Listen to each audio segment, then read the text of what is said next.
Well, hello there, YouTube. I hope you guys are having a fantastic morning, afternoon, evening, or night, wherever I find you. I'm doing a little something different. I'm not doing a gameplay video today. I just thought I'd do a little intro video to a game that I quite liked, that I picked up, and to just try and give a little bit of a review or first impressions of a game that I picked up last year. It's called Wandering Sword. This is a game based on kind of like Chinese mythology. If you look there, it's beautiful graphics. This is by an indie company. Underneath it says Echoes of Ash and Dust. This is I bought this game last year, and since then they've released 3 free DLC, which are whole story expansions.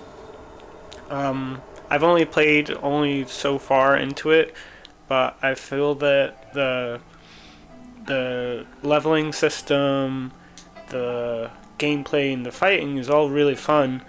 But it does have a few cons that I'll kind of press into as we go on. But let's watch this introduction. So here's the new game plus options. I think because I played this game before, it's giving me more options. But can I change it? I don't want to play on easy. Oh, alright, okay. I'm playing on my controller, so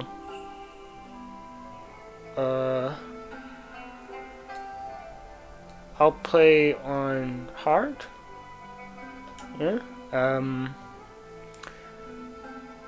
I buy any of these?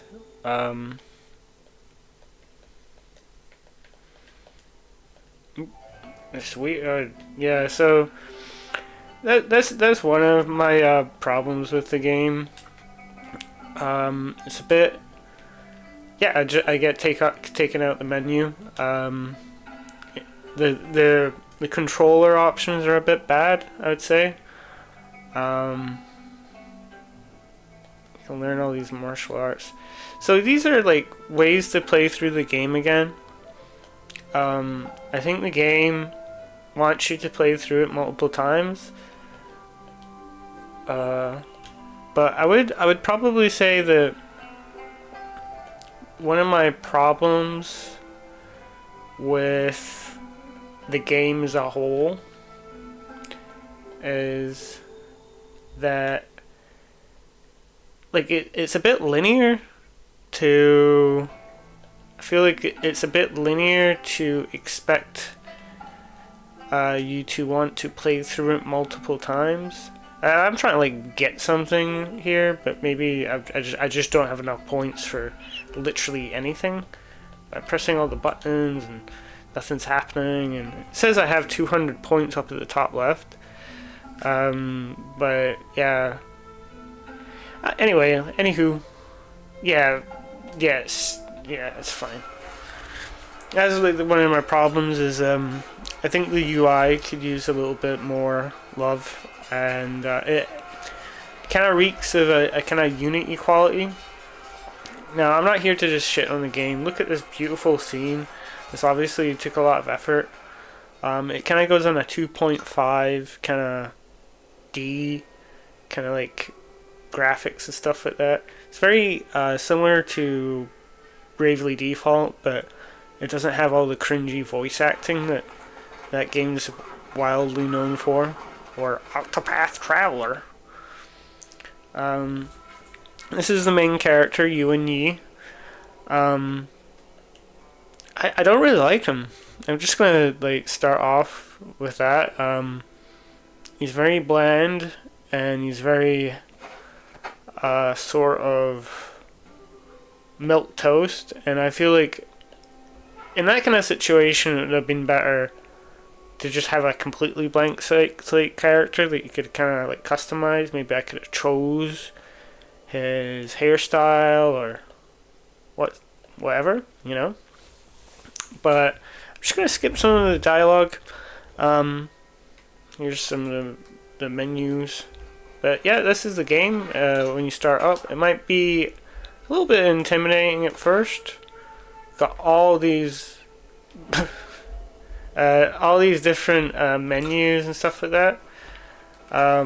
But I would say just bear with it, because it's fun. It does open up, and like, look, it's so beautiful, you know. Yeah, you can talk to this. Yeah. I just feel like there should have been some more like cinematic elements. Maybe if I talk to this guy, like the black borders come up, or I don't know. I just like the chat goes so fast. Maybe like a text crawl, if you know what I mean.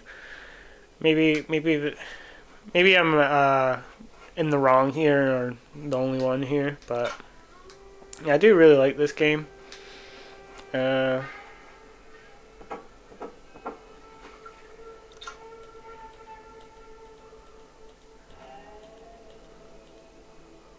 So another thing about this game.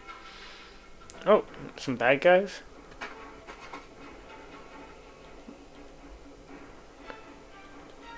Ooh. I'm gonna play into it when like the system starts opening up. I do think the system is really cool, very innovative, and I think it's what will keep people coming back. I think these guys' art got changed or improved, because I don't remember their art being that good. Offer advice. Okay, so you get to make these choices, and I don't actually think they really matter. I don't think they affect anything. And that's another thing, is this game gives a good illusion of choice. Like, there's all these waifus, and you don't get to like pick one, and you're kind of funneled into going into with this one sect that's very milquetoast, and there's all these weapon types that you can try out, but in the end of the day, you're kind of funneled into sword. And not that you're not going to have other characters that use these weapons, that you can kind of play around with them, but I feel that sword's overpowered in this game. And I actually think you can actually teach everyone sword, so they can all use sword, but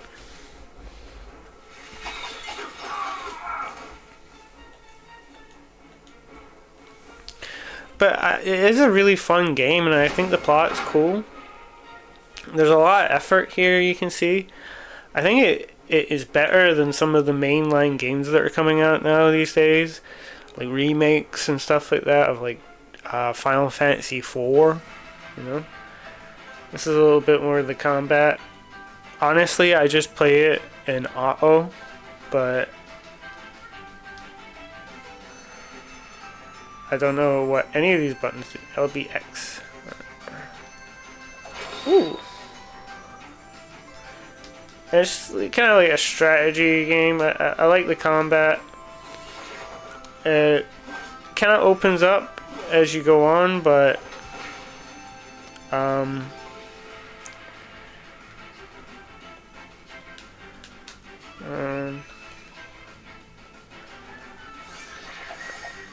yep. It's kind of like strategy based and stuff like that, but it gets better as it goes on. This is just sort of like showing you how powerful you're going to get later on. Your guy kind of starts off as like a weakling, but I'm just going to skip. Actually, I can just skip, yeah, I can just skip the whole thing. Great feature.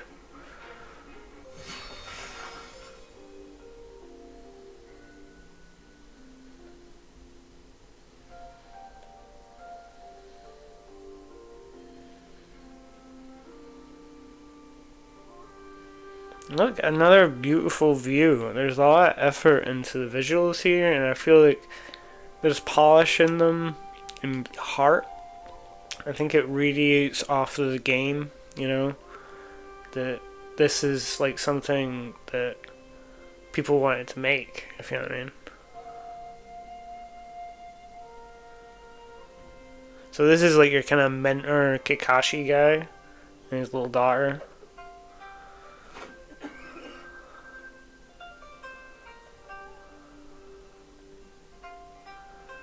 But yeah, like, this game keeps bringing out new DLC, continuing the main story, and also sort of showing different outcomes to the character's plot. As I said, I've only played so far into the main story, and I feel like I kind of got funneled. But with all the DLC, maybe they've kind of changed those issues. And also, it's a steal. It's like $15 for me. And you can just wait for it to go on sale or whatever. I think it's a real change of pace with Japanese RPGs and American RPGs just getting worse and worse every year. That this is definitely one of them to like pick up. Something. I'm just gonna skip this. I'll leave you to play this if you want to. See, there's a little tutorial about. I'm gonna equip it. Yeah, a little equipment tutorial. It's gonna skip this. So this is when the game starts to open up a little bit, and yeah, you got little piggies, stuff like that. There's a whole kind of like. I'm trying to grab this. I don't know what that was, but I can observe him. See? And I get a little character portrait and little details down there. Now, if he likes me enough, I can spar with him. And I can also learn off of him using this consult menu here. The way that the game works is you learn all these like martial art styles from consulting from masters once you're friendly enough with them and you have enough XP. And there's like a whole kind of like mini system about affection, etc. And I found that like a majority of my playtime was using this kind of spar give consult system to try and find items and stuff like that, because you can find in Chinese mythology drugs were like a source of power. Like they could grant you superpowers and stuff like that. So you have to like hunt down pills and stuff like that from people. I don't know if he has one. What? You have to hunt down people's pills and these little books here to learn new martial art styles. Even if you're not going to use the martial art style, maxing it out and mastering it will increase your character's skill and reduce damage from that martial art style, as well as giving you a damage boost. And yeah, so you can like give him gifts. The little heart next to his portrait, once that's at 80, you can see like the affinity needed for all these martial arts points, stamina needed. Stamina is not really like a big issue in this game. That's another big disappointment about this game. There's an entire lifestyle like functionality in it. Let's see if I can get into it. But it's entire like lifestyle thing. So I am mining right now, and that gets me collecting XP. There is no skill requirement for mining, so it doesn't matter if you're in an end game area or a beginner area. Increasing your skill in it doesn't give you any boons. I feel that the lifestyle system could be reworked. It does take stamina, and but it really just doesn't come up in a lot of quests or anything meaningful. So if you start this game and you start finding yourself farming and mining and fishing and herb collecting, I would really not worry about it. The whole game, like the backbone of this game is this whole sort of affection system. You find out what people like. So this guy's likes weapons and consumables. If I give him a weapon or a consumable, he gets really happy. See, all these gray ones are all like he's indifferent to this stuff. But as like the crux of the power system is making friends and learning from them and getting pills and weapons and mentorship.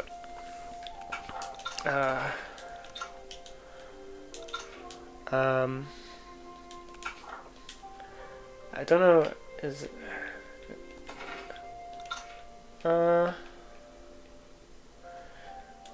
so yeah, this is another thing. So this is your meridian talent system. As you get stronger as a martial artist, you'll unlock meridians, which will allow you to increase speed or attack or defense or constitution, and it kind of can affect how you craft your character. And I think there's just all of this culminates in a very fun, engaging game. It feels like I'm playing Final Fantasy VIII or something with the junction system, or I'm playing Final Fantasy IX or 7 with all these cool skill progression systems. And yeah, it is a real treat for those people who like grinding, or if they kind of just sort of player expression in that. But there's also a weapon system, so you get fists, hidden weapons, swords, and pole arms, and machetes, and they're all fun, different types of fighting, but they're kind of funneled into the sword. But there's just a lot of fun customization options, New Game Plus, etc. And it's just such a big game that I feel that everyone should have a little shot of it if they like RPGs. I definitely wouldn't put it into buy immediately tier. I'm a very try it, give it a shot. If you like RPGs, give it a shot. Anyway, this is my video about Wandering Sword. I hope you had a good time. Thank you for staying with me. Like, comment, or subscribe. I'm going to be looking at other RPG games that I think that everyone should try. I would give Wandering Sword a 7 out of 10. Anyway, hope you have a lovely day. Ciao, ciao.